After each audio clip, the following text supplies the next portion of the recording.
everyone, in this video I'm going to show you how you can create this amazing recipe website, and I'll show you how you'll be able to build this beautiful homepage which include all the information that your visitors might want to see on this website when they're visiting it. And if we'll head over to one of these recipes, we'll be able to see that we have not only the title, the description, the image of the recipe itself, we'll be able to see we have some description, related recipes, and we have our recipe itself, which include the author, the cooking method, the cuisine, courses, recipe keys. We'll be able to print our recipes, you can see here, and include or exclude some of the things so your visitors will be able to print it if they wish to. Now, if we'll be able to scroll a little bit down here, and right here on the bottom, we'll be able to see our difficulty, the serving size, calories, best season, prep time, cook time, rest time, and the total time being calculated out of all these fields. Now, we'll be able to see here also the ingredients. All of these ingredients will be able to be ticked off, as you'll be able to see here, once your visitor have them in the kitchen and they're being ready to be prepared. And you'll be able to see here we have our cook mode, which is a great feature because when I'm cooking in my kitchen, I just want to set my phone to be on while I'm cooking and always reference the ingredients that I need. Sometimes my phone just turns off, and that actually is preventing it from doing it. As you'll be able to see here, this will prevent your screen from sleeping. And not only that, when you include the exact amount of the ingredients, we'll be able to see here we have whether you want to scale it to half portion, to one full size, 2, 3, and so forth. And you'll be able to see here that all this information is changing correspondingly. And here on the bottom, we'll be able to see our instructions, and we'll be able to include or exclude our video, as well as we'll be able to add here our emojis if you wish to. Now here on the bottom, this is our video. We'll be able to click it and it will start playing. And as we can see here on the bottom, we can see here our nutritional facts. Now this will be calculated, and I'll show you here how you'll be able to connect a specific API that will calculate everything based on your ingredients over here, and it will show your visitors exactly the nutritional facts so you don't have to do anything by hand. Now at the bottom here we have some notes, the keywords, and the option to rate our recipe. Now at the bottom here we have also our frequently asked questions, so I will show you how to add the questions and the answers. And here on the bottom we'll be able to see our rating right over here. Now we have also the reviews over here, whether your user wants to leave a review or ask any other questions regarding this recipe. And one other cool feature is this floating menu over here. We have this option to start reading mode, print recipe, share it if your user wants to share it, and start the timer over here, and he can change it to his own needs and start timer or like this recipe. As you can see here, we have a lot of things to cover. So without further ado, let's dive right in. So the first thing, when we are here in the WP admin dashboard, as you can see here, I have a totally blank new website. One of the things that I usually like to do on new website is to clean a little bit here all these tabs over here. I know it's not somewhat connected to the tutorial, but if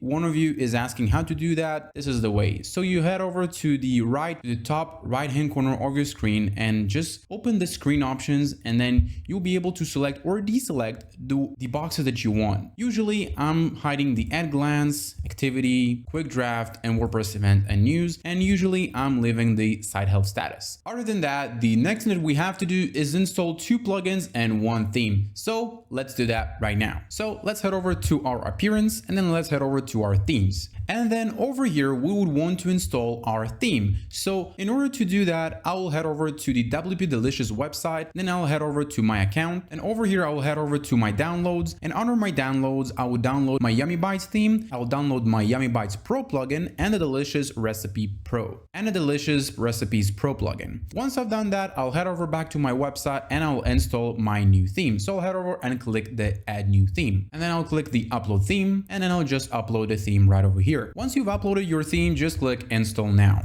Once that is done, you'll hit activate. Once that is done, we'll have to install some of the plugins. So in order to do so, we'll head over and click the begin installing plugins. You want to choose all the plugins. So in that case, you will click or check this checkbox, and then head over to bulk actions, hit install, and then apply. Once all the plugins are installed, the next thing that you want to do is head over and return to the required plugins installer. And then over here, again, select all of them, whether here at the bottom or here at the top, then head over to bulk actions and then click activate, then hit apply. Once that is done, we can head over and go to our plugins. Now here, the first thing that we'll be greeted with is Smashballoon, which is the plugin where you connect your Instagram account, which I would highly recommend you if you will be running a recipe website, because usually especially when I'm cooking, I would love to see some images, some videos, reels, or whatever it is. So I'll have a little bit of information or a way of doing it that someone is showing me instead of just only the recipe itself. So that would be a good practice to do so. So head over in your own time, connect your Instagram account if you have it, or if you have to create one, head over, create it and connect it to your website. But I'll head over and skip this for now.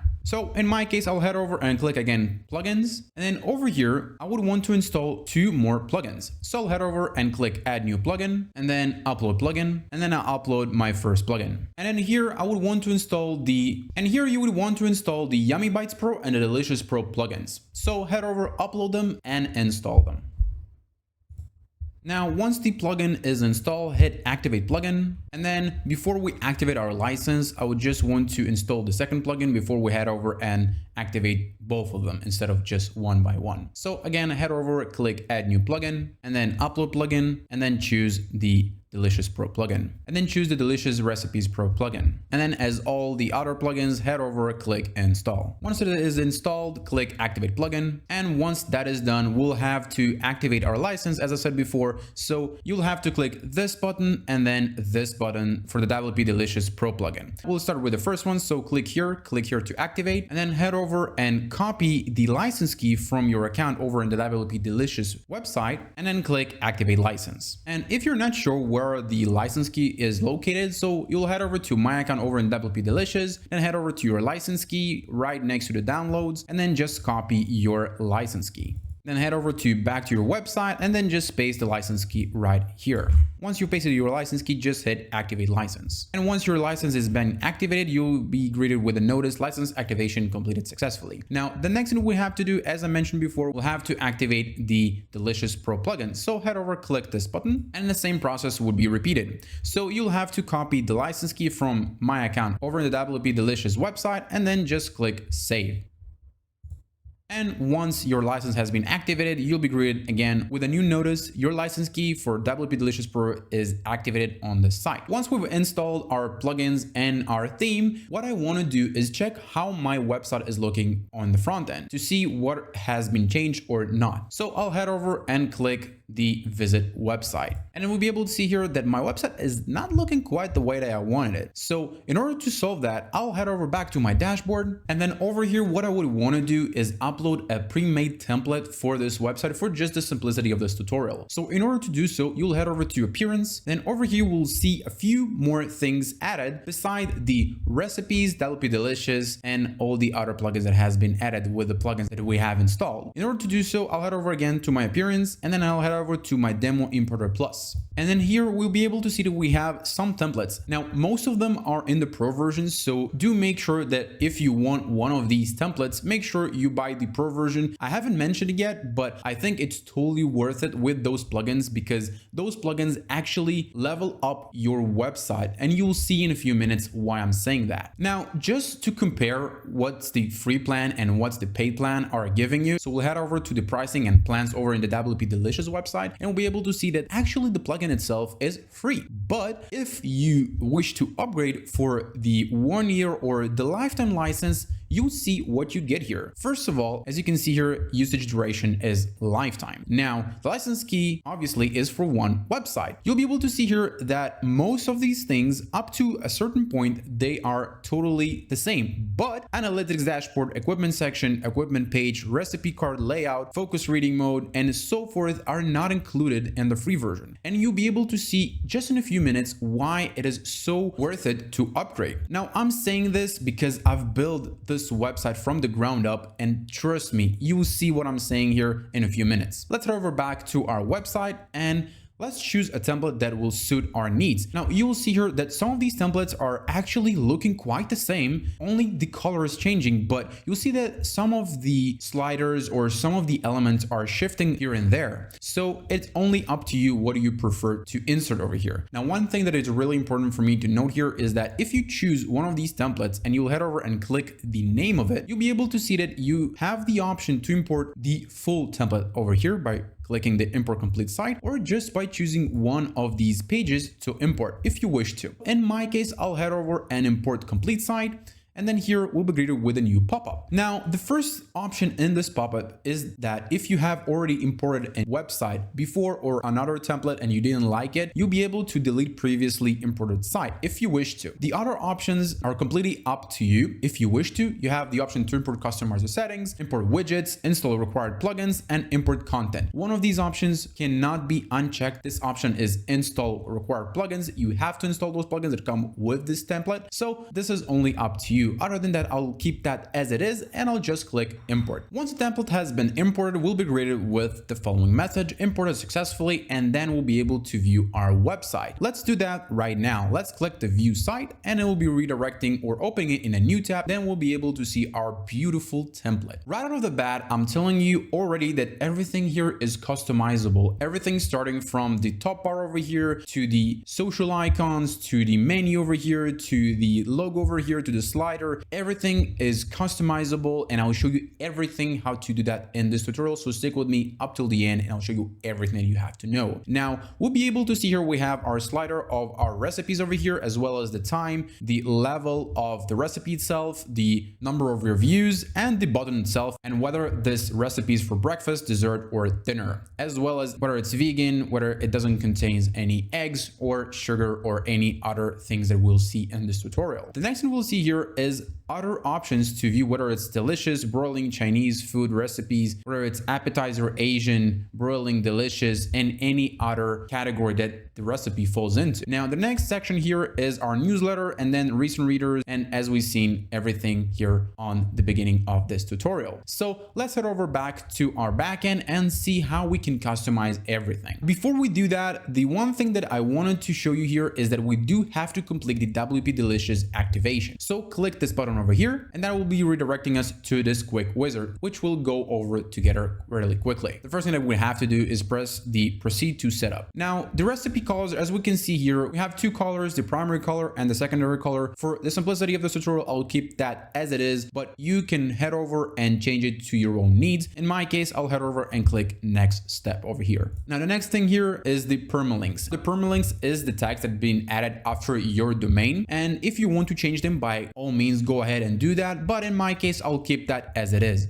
So I'll just scroll to the bottom and I'll click next step. Now here, if you want to display recipes on the homepage, by all means, you can leave that on. And if you don't want to, you can just deactivate that and it will not display recipes on the homepage. Now the recipe search page, you would want to configure that. And in this case, it would be this recipe search and then click finish once you're done. And once you're done, congratulations, we've completed our quick wizard. And then just click create recipe, or in this case, head over to go to settings. And here we'll be able to see that we do have to activate the security and feature updates. So we'll get those notifications to our email. I would really encourage you to do so, so you won't skip any important notification to your email. In order to do so, head over, click the allow and continue. Once that is done, we'll be greeted with our global settings. Now, for those of you who's working with Elementor, this plugin does have a compatibility with Elementor by just clicking enable Elementor support, and then you'll get those widgets once you start editing this website with Elementor together with this plugin. We'll come back to it near to the end of this video, so we'll leave that for now as it is because there are some great features that I want to show you in this page. But before that, let's create our first recipe together. So in order to do so, we'll head over to our recipes and then we'll head over to all recipes. Now, before we head over to our recipes, I just wanted to show you that we have the courses, cuisines, cooking methods, tags, recipe keys, recipe badges, and dietaries. All these are acting as taxonomies, meaning it's some kind of a category or tag that had been assigned to the recipes, because recipes in this case are acting as posts. Now, even though there's an engine inside those called posts, even though there are recipes, this engine is quite massive because it gives you a lot of fields that you can customize, and you'll see just in a few minutes how easy and how simple and how useful that engine is. So in order to see what all these courses, cuisines, cooking methods, and all these tags we'll head over to our first one, courses, and we'll see what it's all about. We'll be able to see here that we'll be able to add here the name, the slug, the parent course, the description, the taxonomy color, the taxonomy image, and the taxonomy SVG icon. We'll see that in a few minutes because we'll be adding one together. But I just want to show you here, right here on the right side, we'll be able to see our courses. We have appetizers, beverage, breakfast, dessert, dinner, and lunch. The only thing here for me is missing is supper, so we'll be adding that together. Now, right here on the side, you will be able to see the description of each of these courses, the slug itself, and the count. The count meaning what posts, or in this case, those recipes that have been assigned to those courses. So let's add our first course together. So as I said before, I'll head over with supper. So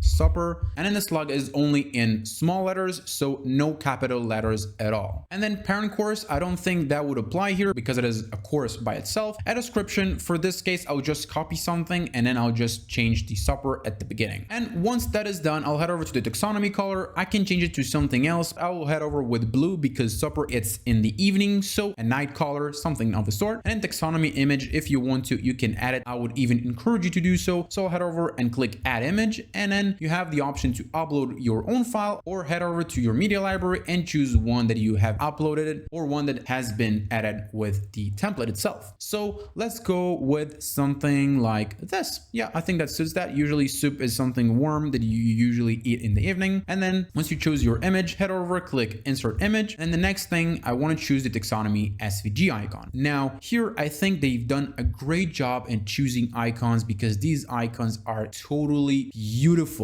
You have here a lot of options. Now, if you're not happy with those options, you have the option to switch it to font awesome icons. And then here you have also a lot of icons that you can choose out from. And then if you don't want to, there are PNG or custom icons that they have provided you with, as you can see right over here. But I'll head over back to SVG icons over here, and I think I'll head over with this icon. Now, once you're done, just click the add new course, and then you'll be able to see that it has been added right here at the top. And the same thing would apply if we'll head over to our cuisines. As you can see here, the same thing would apply. The cuisines that we currently have is Asian, Chinese, Indian, Italian, Mexican, Thai, and that's pretty much it. Now you can add as many cuisines, as many courses, as many cooking methods, as many recipe badges, dietaries, or what have you on this website because, you know, it's your website. So the same process would apply here. The name, the slug, the parent cuisine, in this case, the description, taxonomy color, taxonomy image, and taxonomy SVG icon. Now, if we'll head over to something different, for example, tags, we'll be able to see here that we don't have any, and things are a little bit changing here because these are tags. These are not taxonomies. It doesn't have any parent tags. So in this case, you can add the name, the slug, description, taxonomy color, taxonomy image, and taxonomy SVG, as we've seen just before, just without the parent. Now, tags are usually good for SEO, so I'll do encourage you to add them if you wish to. Other than that, let's head over to our recipes, and then let's add our first recipe together. But before that, you'll be able to see that we have our title over here, as we usually see on posts on WordPress, and then we'll be able to see our courses, cuisines, cooking methods, recipe keys, recipe badges, and dietaries right over here. And that is what I said about taxonomies, because these are actually taxonomies, but they do help you. And WP Delicious does a good job at making it more beautiful on the front end. And you'll be seeing in a few minutes why I'm saying this, because once you assign those SVG icons, images, or what have you, you'll be able to see that it just adds up to the website. So we'll head over and create a new recipe together. Let's head over to our recipes and then add new. You'll be able to see here that it looks like a post because it actually is behind the scenes. But here we have this engine that I was telling you about, the recipe settings over here, and we're able to see recipe info, ingredients, instructions, equipment, gallery, nutrition, notes, FAQs, and call to action, which we'll go over together. But before that, I just want to go over with you on an overview of what you have here. We have the title itself of the recipe. We have a little bit explanation on the recipe, or just some backstory of the recipe itself if you wish to. And then right here on the right, we'll be able to see here that we have our recipe. If we click this and not being on the block, we're able to see here that we have our courses, cuisines, cooking methods, tags, recipe keys, recipe badges, and dietaries right here on our right. We'll be visiting them in a few minutes, and also the option to set a feature image. So I'll head over and prefill this really quick, and I will explain to you what is actually being added and why. So what I've added here is the title and a little backstory. And yes, we'll be going over the beef Wellington that has been inspired by Gordon Ramsay. Now, the first thing that we'll go over is the recipe info, because you have to tell your visitors or your users what is the recipe is all about, how much time it takes, what's the calorie count, what's the difficulty level, and so forth. So in order to do so, we'll start with the recipe description, and here you'll be able to add your recipe description. Once you click it, you'll be able to see here we have our text editor, and here is where you paste your description. And then the next thing here is our recipe keywords. Yes, I know I've skipped the recipe subtitle because it is only up to you if you want to add a subtitle for the recipe. In this case, I don't need to, but if you do, by all means, go ahead and do so. And recipe keywords, you'll be able to add them right over here. As we can see here, keywords will be used in recipe card and for SEO schema. So head over, add them. I'll head over and do that right now. And once that is done, you'll be able to see here I've added beef Wellington, gourmet, French cuisine, special occasion, holiday dinner. I think that suits it pretty well. And then the next thing here is we have our difficulty level. In this case, I think this dish is quite difficult. So we have a few options starting from the beginner,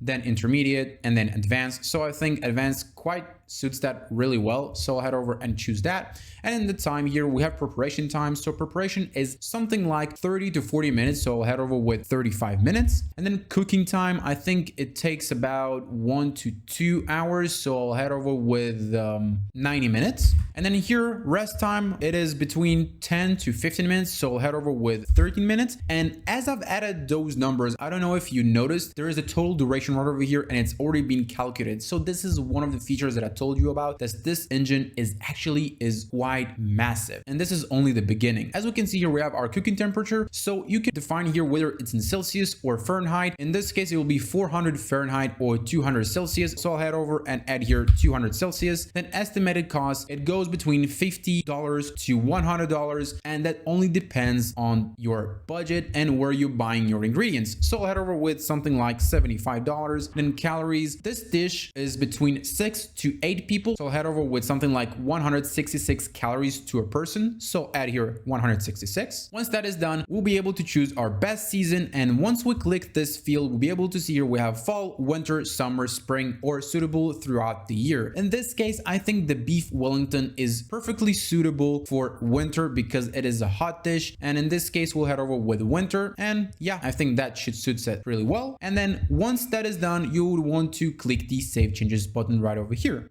You'll be able to see here recipe settings saved successfully. Now, this is not the only option or not the only thing that you will have to save here. You will also have to head over to the right top corner of your screen and then just click the save draft button right over here. And that's pretty much it for this section. Now we'll head over to ingredients, but before that, there are two things that I want to show you here, both the ingredients and the equipment. You'll be able to add affiliate links. And in order to do so, we'll head over back to our dashboard, and then over here, we'll head over to our WP Delicious, and then here we'll be able to see we have a few more options added to our website. As we can see here, we have equipment and then we have ingredient link. Now, both of these options, you'll be able to add link or affiliate links to those ingredients or equipments, and then you'll be able to have the commission once your user buys this equipment or ingredient. For this simplicity, because the process is quite the same, so I'll head over and add the first equipment. So I'll head over to equipment. Then over here, we can see here we don't have any equipment yet, so I'll head over to add a new equipment just by clicking this button. And as we can see here, it looks somewhat like a post, so we treat it almost the same. So I'll head over and prefill this with a very useful equipment on the kitchen, which is the KitchenAid mixer, in my opinion. And then once I'm done, you can see here I have the title of the equipment itself. If I want to, I can add some description to it, but for now I'll leave it as it is. You can see here the equipment image URL, it's from Amazon. You can see here the button label, I changed it from buy now to get it now.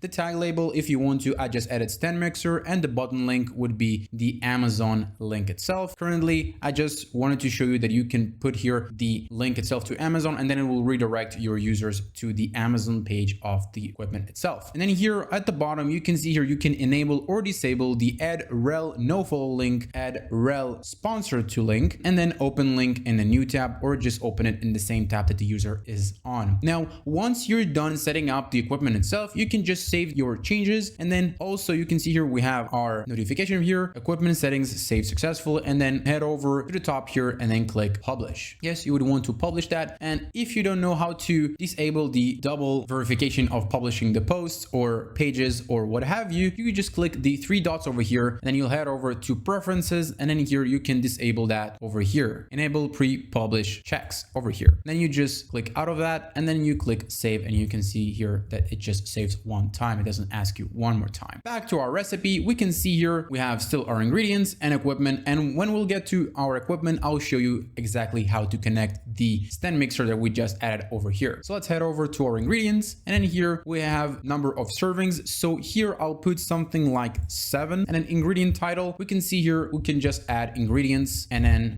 paste it over here. Now, there are a few options over here over in the ingredients link, and then unit conversion. You'll be able to see here you can add one ingredient at a time, add ingredients section. So there are different sections for different action over here. So for example, if I click it, you'll be able to see here we have section title, and if we want to delete that or any other ingredient that we have under this section, we have this little bin icon that we can just delete the section title or the ingredient itself if we don't want it over there. And then we'll be greeted with a notice here, sure to delete the ingredient. Yes, I'm sure of it. And then yes, I'm sure to delete the ingredient title. Now, we can also add ingredients in bulk. If we wish to, we just click the add ingredients in bulk, and we can see here we've been greeted with a pop-up over here. We can just add those ingredients over here. Now, it's up to you, but yes, I'll head over and add ingredients in bulk. And once I'll add them, you will be able to see how everything is populated. So we can see here my list of ingredients. We can see here I have beef, salt, olive oil, Dijon mustard, mushroom, and so forth. We can see here our names is being populated to each ingredient individually, and we have the option to designate a specific name for a section head if we wish to. You can see here I put that as a section head, and then it will turn itself into a section head if I want to, but I'll just deselect it because I don't want to make the beef ingredient as a section head. Now, once you're done, just click the add bulk ingredient, and then you'll be able to see it's been populated over here.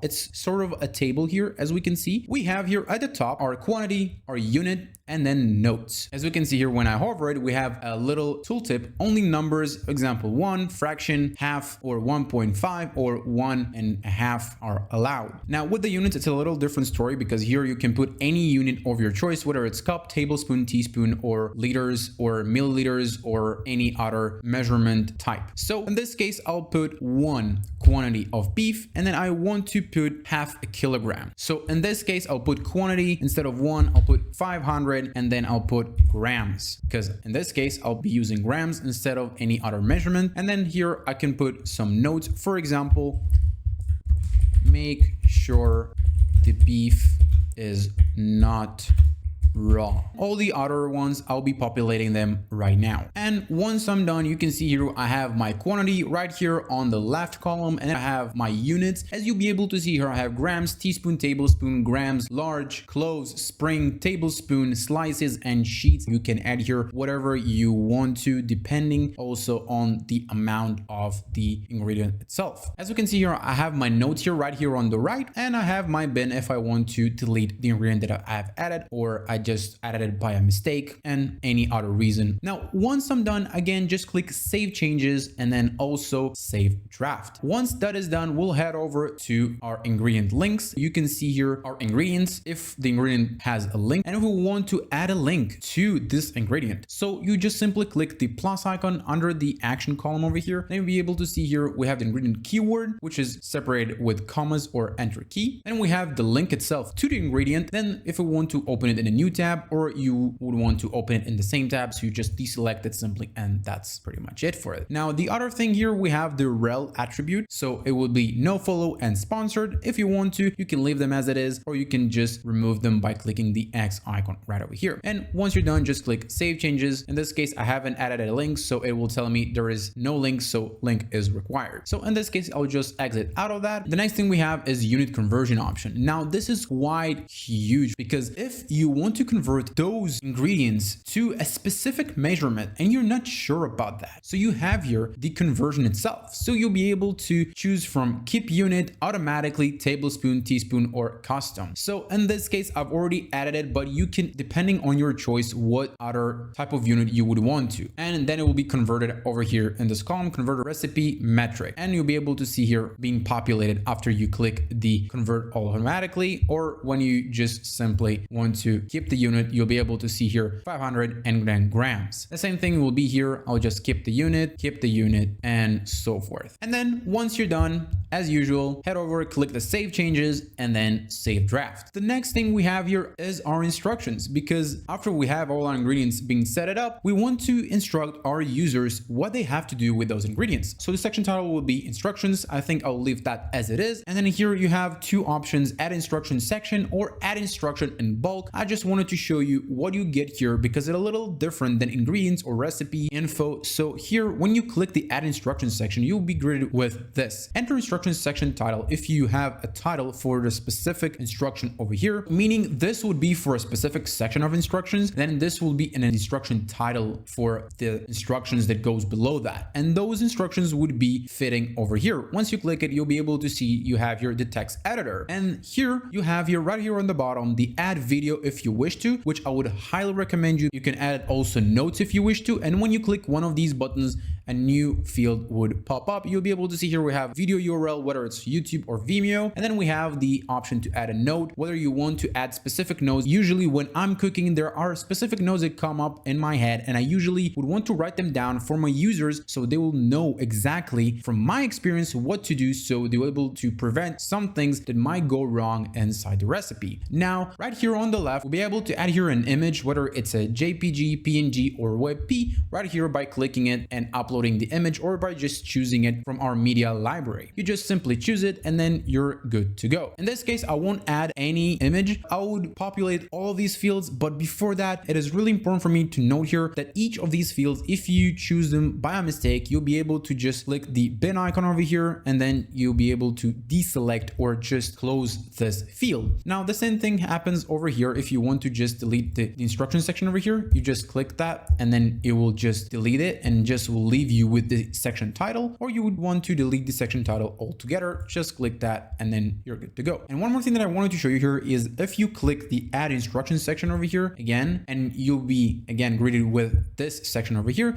you don't have to click this button one more time. You can actually click this plus icon and it will add you automatically those fields over here. So you don't always have to click this button. Let me populate all the instructions and I'll be right back. I've populated all the fields here, and as you can see here, I have a lot of steps to the beef Wellington. You can see here I have an instruction title, I have the instruction itself. You can see here we have a few steps at every section over here, and as we can see here, everything is done and beautiful. I've even added the red wine sauce as optional here, and I think that should be great. One thing that I noticed here is that this recipe is actually from the French cuisine. So in this case, what I would want to do is head over to my right column over here. I'll scroll down to my cuisines. Then if I don't see my cuisine here, I'll be able to add it by simply clicking the add new cuisine. And then here under the new cuisine name field, I'll be able to add French. And as it doesn't have any parent cuisine, I'll be able to just click the add new cuisine, and then automatically it would be assigned to the French cuisine. Now, once I'm done, as usual, head over, click the save changes button, and then click save draft. Every step, make sure you just click the save changes and save draft, so all your changes would be saved once you go each step and then you edit the recipe. Next thing is our equipment. So in this case, I would want to also give the equipment section a title. So the same thing will be here. I would just copy the equipment, then put here the equipment title. Now, the next thing here is what we've seen before. This is why we've set it up our equipment section over here, because when we select our equipment, it's from a drop down, and this is where it takes all those equipments, and this is why it's so helpful, because you set it up over here on the back end, and when you are here in the recipe, you'll be able to just focus on making the recipe, and you'll be able to pull those equipments one by one if you wish to. If you have here the select equipment, I'll just open that drop down and you'll be able to see here nothing here is currently populated, but what I would want to do is save changes, save draft, and I want to refresh my recipe here. Now, once that is done, I'll be able to go back to my equipment, and then here, once I'll open up the drop down one more time, you'll be able to see here I have my KitchenAid stand mixer Onyx Black. I'll be able to choose it, and then we'll be able to see that on the front end just in a few minutes once we finish setting up our beautiful recipe. Once that is done, save changes and save draft. Next up, we have our gallery. So here you'll be able to add an image gallery or a video gallery to your recipe. So here you just toggle that on and you'll be able to choose an image to upload. The same thing would apply over here to the video gallery. Once that is done, as usually, save changes and save draft. Let's head over to our nutrition. Over here, you have the nutrition facts. So here, as I'm not sure what are the vitamins, the proteins, how much iron, how much calories, how much calorie from fat, total fat we have in this dish, I will show you in the settings section of this video how you'll be able to connect this powerful API to your website, and it will tell you exactly based on your ingredients how many of those nutrition facts are in this dish. So we'll skip that for now. We'll head over to our notes. Over here, we'll be able to add some notes for the recipe itself. If we wish to, you just click it and then it will open up a text editor. Add here, for example, this is the note for the beef Wellington. Oops, Wellington. Yes, as usual, save changes and save draft. The next thing here is our FAQs, or frequently asked questions. So we'll head over here. I'll keep the section title as it is. And then if you want to add a new question, you just click this button, add FAQ. And then we have our FAQ title and then the answer. So I'll just populate that really quick and I'll show you exactly what are the questions and the answers. The process is quite simple. This is the title. And when you click the answer, you'll see here the text editor. And as you can see here, this is the question, this is the answer. The same thing would be repeated. And if you want to add more, just simply click the add FAQ. And if you want to delete the question or it's not relevant anymore, you can just click the bin icon as usually we've seen before. And once you're done, again, save changes and then save draft. The last thing that we have here on our single recipe is the call to action, which we'll see just in a few minutes after we'll go over the entire recipe that we just created on the recipe single page. As we can see here, we have the option to override global call to action. When we toggle that on, we'll be able to add a specific image to our call to action link, open in a new tab or keep that in the same tab, and the rel attributes. If you want that, you'll be able to add that. If you don't, just toggle that off and then you're good to go. And when I'm done with my recipe, the only thing that is left for me is, as usually, click the save changes and then just publish my recipe. And if you want to see your recipe on your website, the only thing that you have to do is click this button over here, view recipe, and it will take us to our recipe on our website. And as we can see here, we have our recipe right here. So we have our breadcrumbs right here at the top. We have our title. We have by whom it was created. We have the date. We have the number of comments, and we have those buttons over here, jump to recipe, if the user wants to jump straight ahead to the recipe and no other thing is interested in. Now we have also the button of print recipe, which I think is powerful because some people would love to just print the recipe and they will have it right there in front of their eyes while they cook, or they just want to put it somewhere just so it will be visible all the time. So when you click it, it will open up in a new tab, and then you'll be able to see here we have options to add or delete some of the fields here depending on the user's choice. When they select or deselect one of these options, and then when they're happy with their choice, they just click print and then they print the entire recipe. As you can see here, it's beautifully done, and I think they've done a great job at it. If we go back to our website, we can see here, if we scroll down, we have here our backstory. Currently, I don't have the image, but if you want to add the image itself, you'll head over back to your recipe and then just click set feature image under the recipe, and then you choose the image that you want to. I just currently need to upload it, so I'll upload it and then I'll choose it. Here it is, and then simply just click the set feature image right here at the bottom right hand corner, and then again click save, and then we'll head over back to our recipe page over here and click refresh, and then we'll be able to see here that the image is quite big here, right here on the top. We can always change the image, but I'll keep that as it is, and we can see here it's a smaller image right over here. So we can see here the title, the author, and the cuisine. I've currently haven't added anything else, so let me show you how you can add few more things that will actually suit this dish. If we go back to our edit page of this recipe, we'll be able to add the course itself. We can see here our course. So I think that would actually suit it maybe at lunch and then maybe at dinner. dinner. And if we scroll down a little bit here, we'll be able to see here we have cooking methods. Let's put that as baking, and then tags. I think I'll put that as beef. Whoops.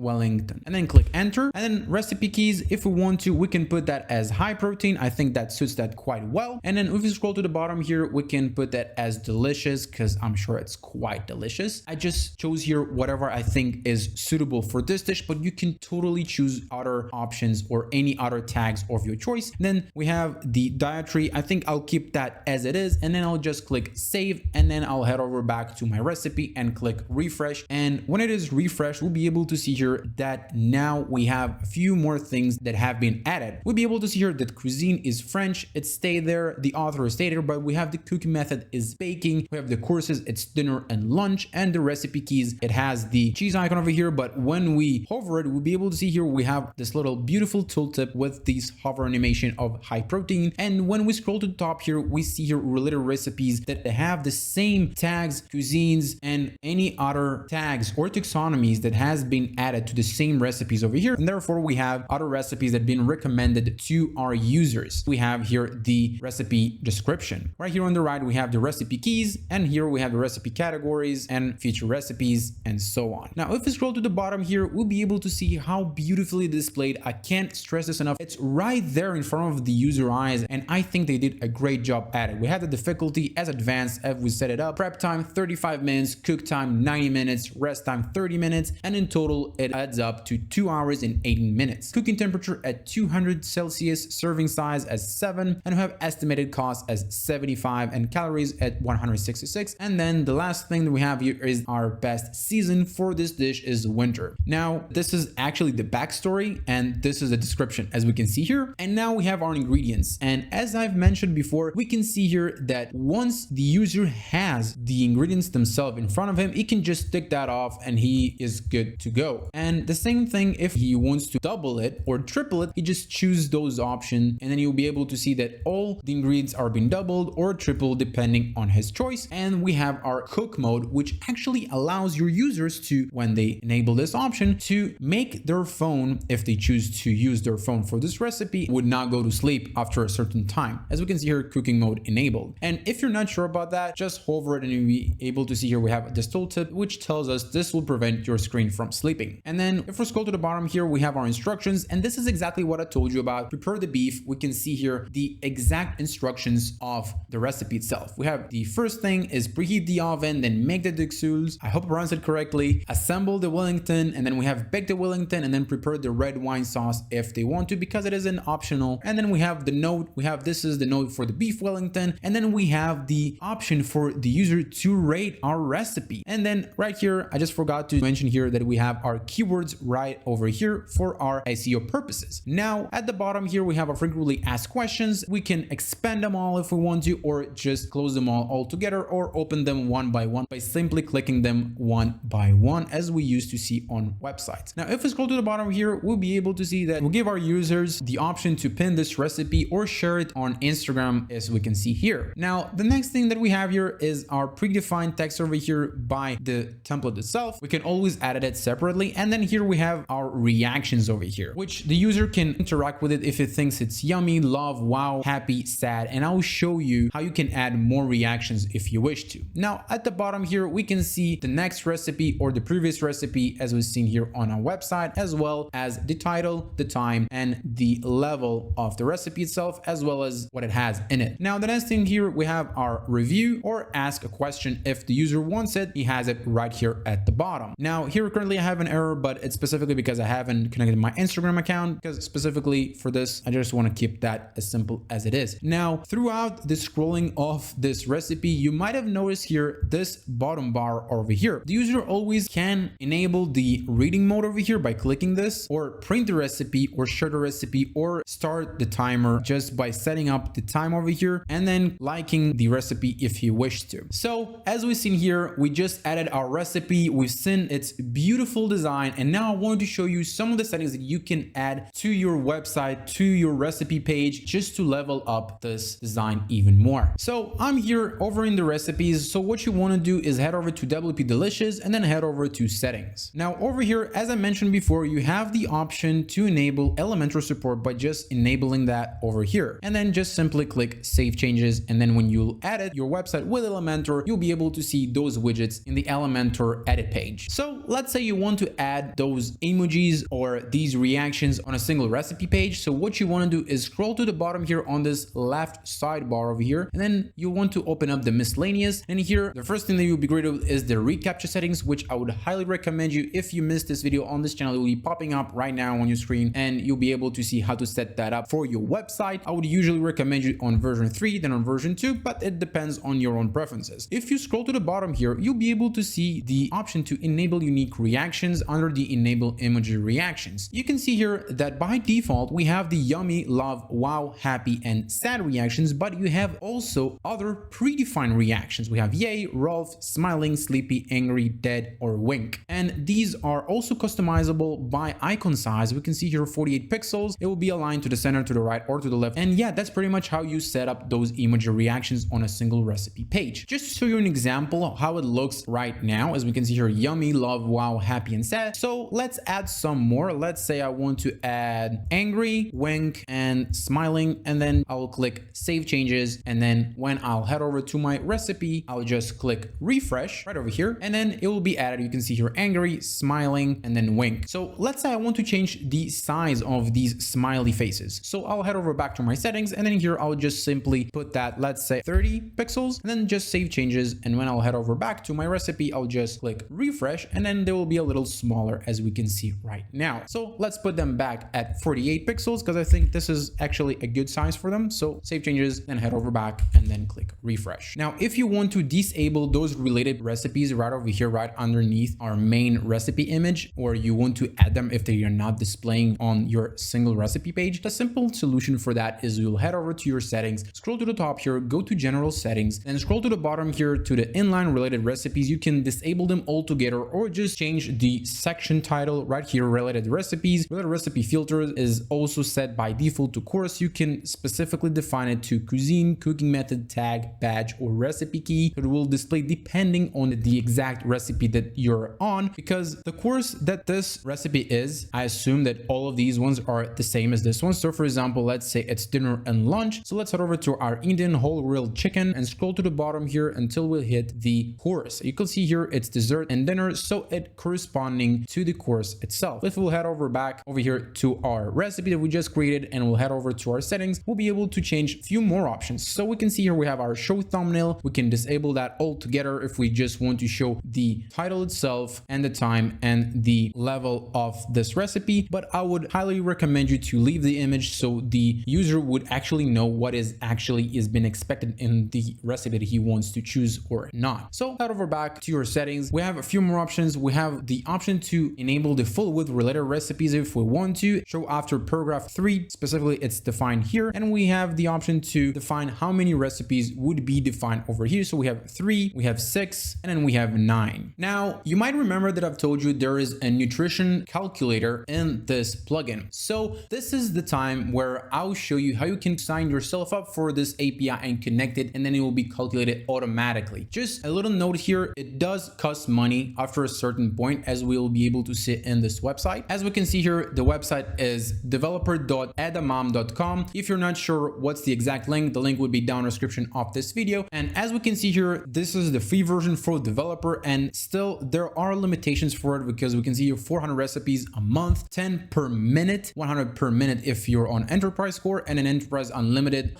If you want to sign up for that, by all means go ahead and do so. You simply click this sign up API button, and then you'll be greeted with this pop-up where you'll sign up and then you'll get your API key. In my case, I already have my API key, so I'll head over back to our website. Then over here, what you want to do is head over to nutrition right here on the left sidebar over here, and then here you'll be able to show serving size if you want to, nutrition facts text if you want to, leave that as it is, or any other language of your choice if you want to edit that. And then here you have the option to show nutrition facts. I would highly recommend you do so because it only adds value to your recipe, because then you'll be standing out from the other competitors in your niche. Other than that, I'll keep that nutrition chart layout as it is as default. Then here we'll be able to see other options. And then here we have the option to enable auto nutrition calculator. And here you want to paste your application ID and application key. And once you pasted your application ID and application key, head over, click Save Changes.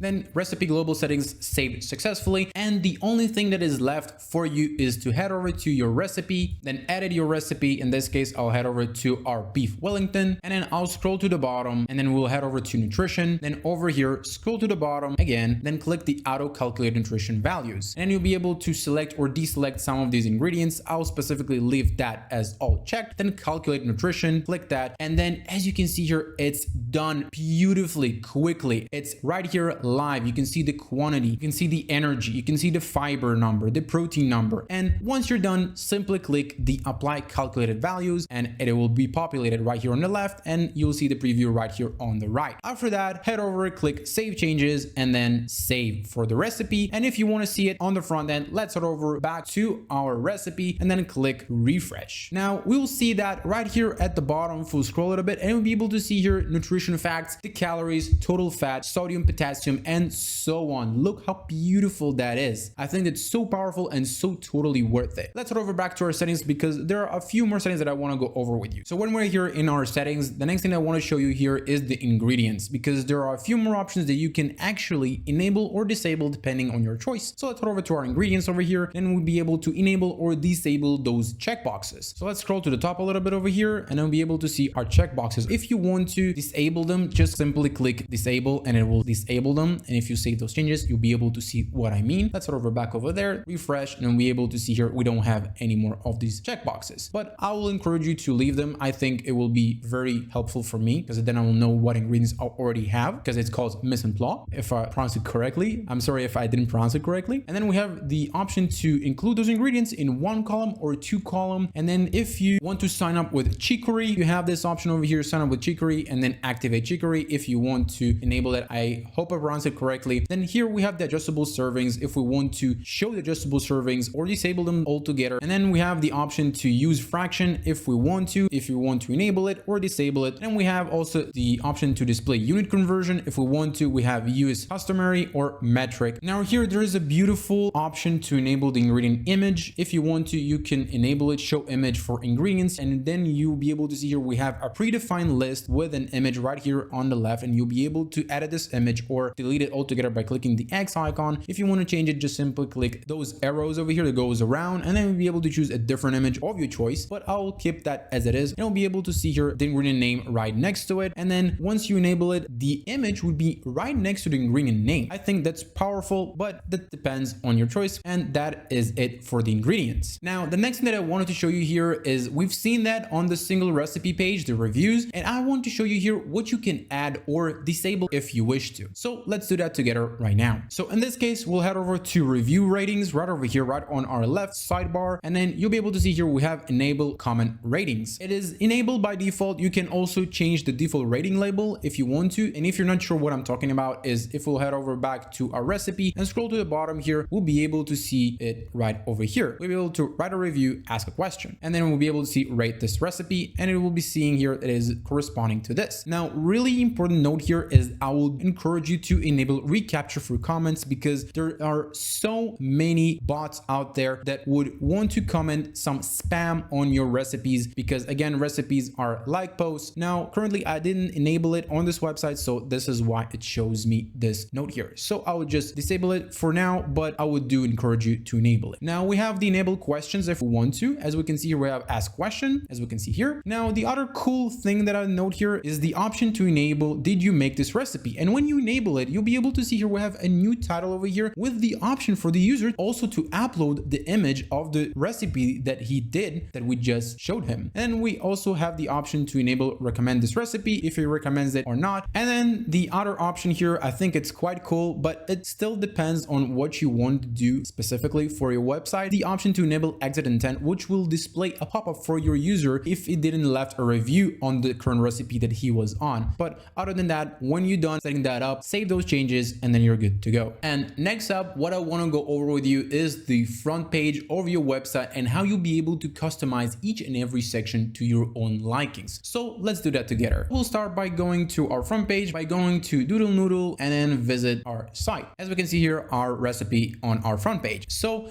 in order to edit the front page, what you want to do is head over and click customize at the top left hand corner of the top bar. Once it is loaded, you'll be able to see here we're inside our customizer. Now you'll be able to see there are a lot of pencils in this blue background over here. So each one of them you'll be able to customize to depending on what you want. For example, let's edit our logo. You'll be able to click this pencil icon and you'll be able to change your logo. For example, I want to change the logo width. I can scroll this wheel over here left or right, and then it will display the logo bigger or smaller depending on what you will decide for it. Then you'll be able to see it on different devices, but I would highly encourage you to actually check it on the actual device to see that it actually looks the way you want it. Now we can also add here the tagline if we want to. For example, specifically here it was hidden, so I would just want to deselect it, and then we'll be able to see here making delicious food, and then again we'll be able to see here this little pencil icon. So I'll keep that as it is, or you can just hide it just by clicking that again. Then we have our site icon, which is right next to our site name over here. You just want to change the WordPress icon, so just click the select site icon, then let's choose,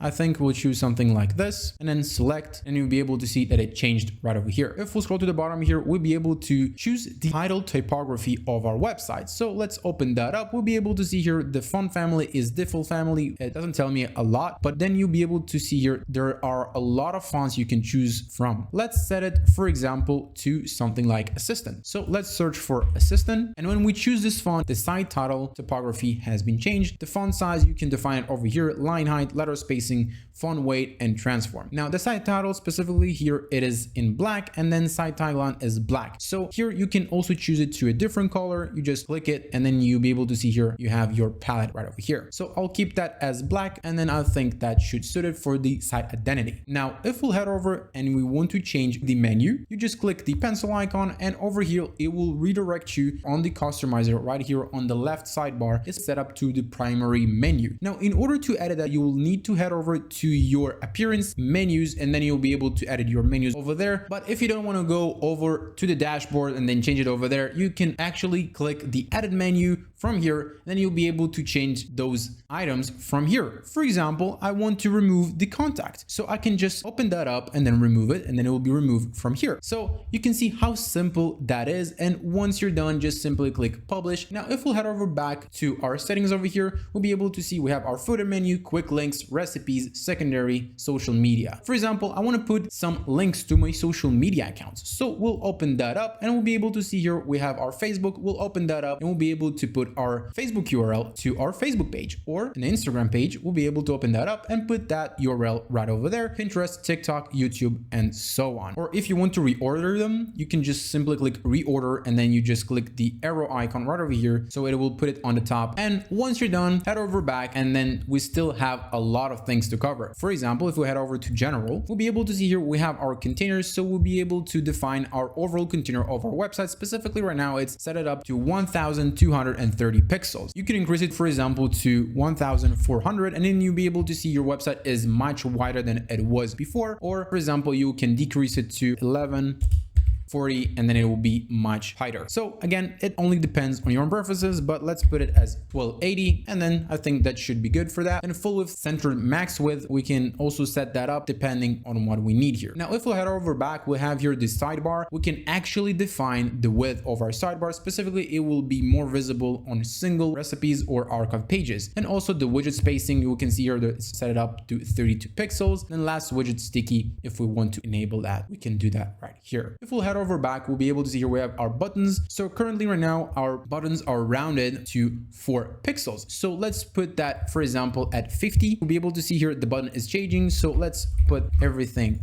as 50, and we'll be able to see that our buttons are actually rounded. And we can see here the button padding here is 32 at the right, 32 at the left, and then bottom and top are 12. We can play around with it as much as we want to until we get the actual view that we want to. And we have also the button typography. We can change that over here, the size, the line height, letter spacing, font weight, transform, then font family. And if we'll hover over back, we can also define the scroll to the top, which is this little icon right over here. For example, the icon size. We want to put it as 50 pixels. It will be quite big or quite small if we put it as 10. And once you're done, just click publish and your changes would be saved. If we'll head over back, we have the 404 page. If we want to define it, it will be right there. And if we'll head over back, we have our colors of our website. Specifically right now, it is set to some sort of yellow or mustard yellow or green. And then we have our base font, which is kind of black. Heading is also black, and then side background is white. I think I'll keep that as it is, even though you can change all of them. For example, instead of the green, let's put as blue, and then let's hit publish, and then it will be updated. You won't specifically see it over here, but if we scroll a little bit to the bottom here, we'll be able to see that the blue color is over here when the button is active, and we'll be able to see when we hover, it's the yellow that is over here. We can also change that depending on what we need here. Now, if we head over back, we'll be able to see that we can change also the typography over in our website. So for example, the base font, you'll be able to see here right now, it's currently set to font family is bitter, and we can also put something else of our choice. Same thing goes for the size, line height, letter spacing, font weight, transform, and all the headings of our website. We can also choose to load the Google fonts locally if we wish to. Now, if we'll head over back and we go to our layouts,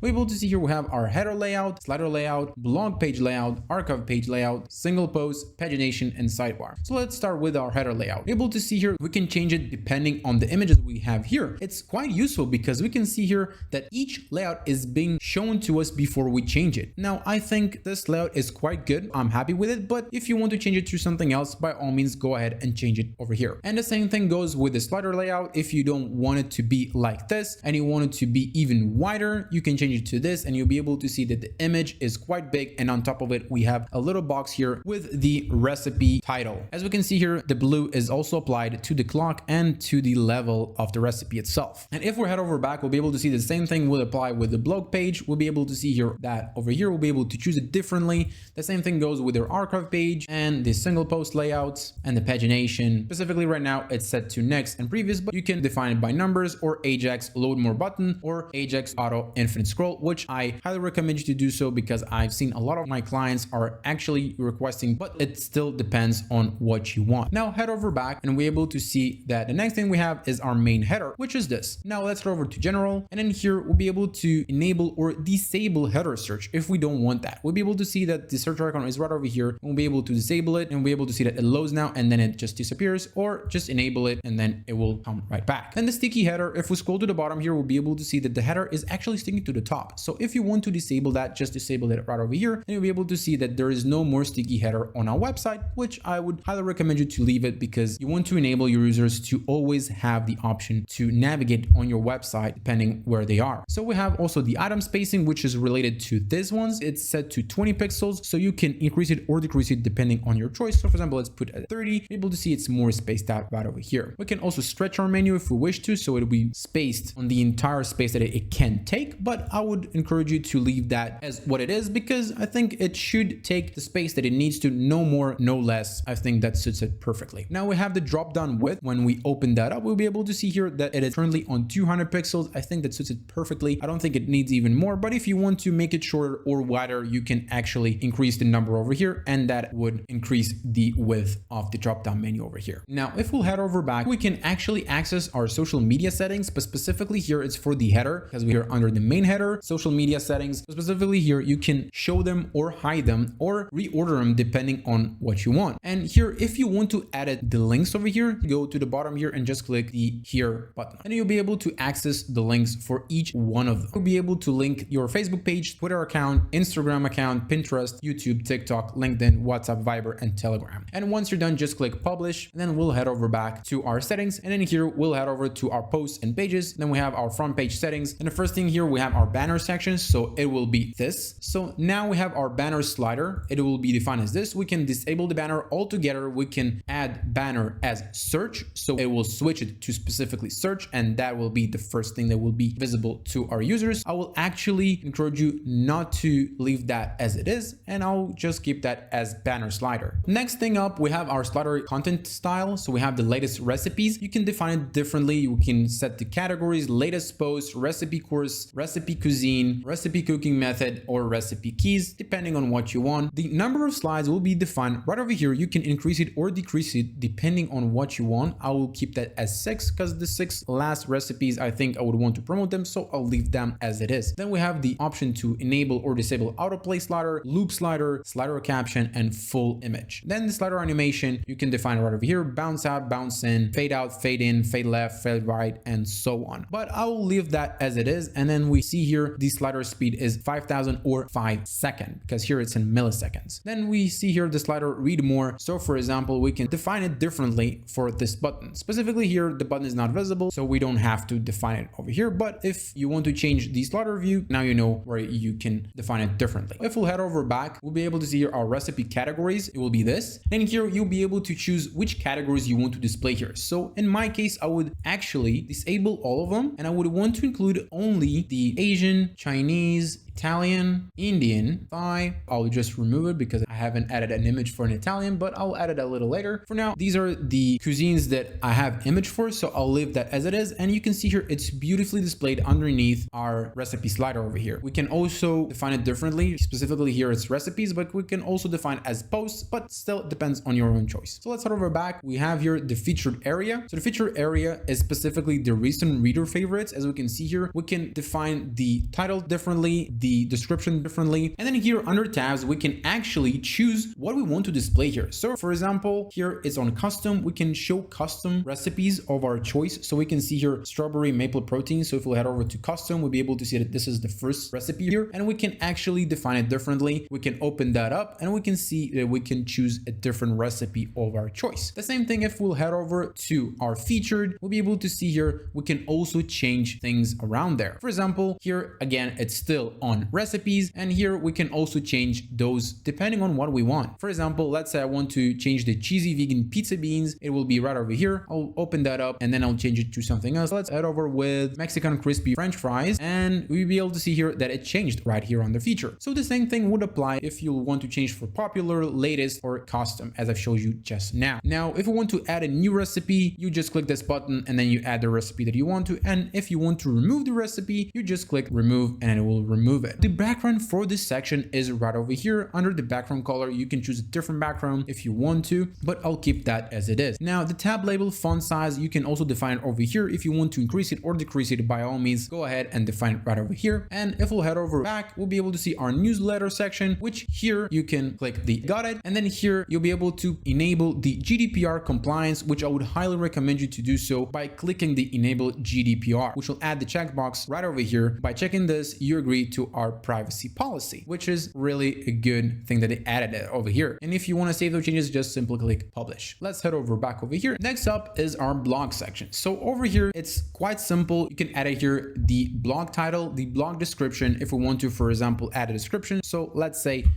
this is the blog description, and you'll be able to see it popping up right over here. And then the read more label for each of these recipes would be read more, as we can see here. And then posts per page, for now it's listed as 4, and if you want to load more, there is the button right over here. Let's head over back, and then the next thing here is our about section. So we can see that right over here. We can change that up. Hello, I am, in this case I'm Larry. Let's say Larry Clark. And here again, we can change the section title, and we can edit the description as I just showed you, and edit the author image. As we can see here, we can remove it or change the image depending on our choice. I can add a background image for the about section over here. I can show or hide the social media links that I have over here. And the next thing that we have here is the option to open them in a new tab or just open them in the same tab that the user is in. So specifically here, I have Facebook, Twitter, Instagram, Pinterest, YouTube, and TikTok, as we can see here. And again, if we want to link them, you just click the button over here. Now, to change the text over here of know more about me, we can actually change the text over here. For example, more about me. As we can see here, it just changed, and then also the button link would be defined right over here. And if we want to change the design that we can see here of the about section, so we'll head over to the design, and then here we'll be able to change the title color, the description color, and the background color. So let's head over back. The next thing that we have is recipe index section, which would be this section. We'll be able to edit the view of these recipes over here, because if we don't like it, we have another option, which is this. You can see it like this. I think it's a little bit better than this. Now we have here a carousel for more than 4 posts. We can disable them, and we have it as this, and it will not be scrollable, and it would just display those posts, or enable them, and we have a carousel. And now we have the listing. We have the Italian recipes and the dinner recipes, as we can see here. Now we can add a new category just by clicking the add new category, and then here we will add section title. For example, let's say my favorites, and then section button label, I want to see more. Then I'll choose the category that I want. For example, I would head over with the grilled one, and then it will display the grilled category. If I scroll a little bit to the bottom here, you can see my favorites. You can see here it's displaying the grilled category. Now, specifically here, if I want to specifically define the number of recipe posts to display, for example, I want to display only 4. I'll put the number 4 here, and then you'll be able to see here I have only 4 posts. We have also the option to display recipes based on views, based on comment count, and based on published date, but I'll leave that as it is. Once you're done, just close that and then click publish. Now do take into account that when you change the layout, it changes for all of them. So when you change it, all of them change. Let's head over back, and then the next section that we have is search section. We'll be able to change the subtitle, the main title, and then we'll be able to choose the categories that we have here if we want to enable our users to go to a specific category of recipes. The next thing we have here is the button label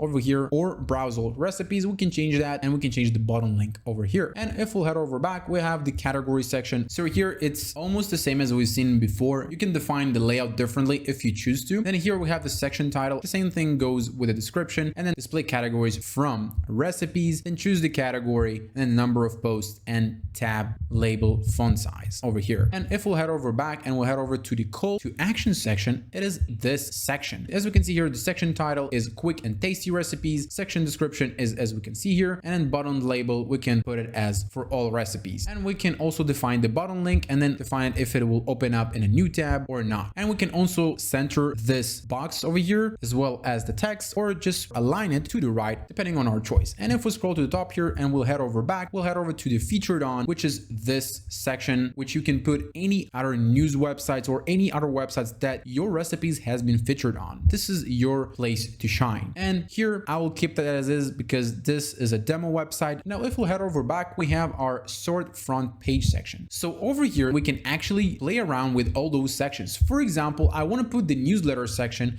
right here beneath the recent reader favorites. So I'll just drag and drop it right beneath that, and you'll be able to see that it changes, and I didn't even touch anything in the code. You'll be able to see it just trump it right over there. Or let's say I want to hide a specific section. For example, I don't want to display my blog section on my front page. So I just click this eye icon, and you'll be able to see that now it will disappear and it will not show the blog section on my front page if I want to. And you'll be able to see here right after my newsletter, I have the section of about me, but in this case, I want to put the blog section and just keep that over there. And once done, as usual, click publish. And I do want to actually change the footer over here because as you can see here, it's not quite displaying it correctly. So I'll head over and edit it. I'll just click the pencil icon over here. As you'll be able to see here, the footer one is actually displaying this, but there is an error here because I didn't connect my Instagram account. So in order to solve that, we'll head over back to our options over here. And what you need to do here is head over to the Instagram settings right over here, and we'll be able to see here we have our Instagram section. I would just disable that, and then my footer will be back at normal, as you'll be able to see it right over here. And the same thing would apply over here. If you want to change the logo, the description of the website, the title of the quick links, you want to change the sub menu over here of the quick links, the recipes, follow, and the copyright, and all these links over here of the disclosure, term and use, and privacy policy, you just click them and you'll be able to link them specifically for a menu. As you can see here, the footer menu is connected to this menu exactly. And if you want to edit it, as I've shown you before, you just click the edit menu and you'll be able to edit the menu right right over here. As you might be able to see up till now, there's so many things you can do. I think this is one of the best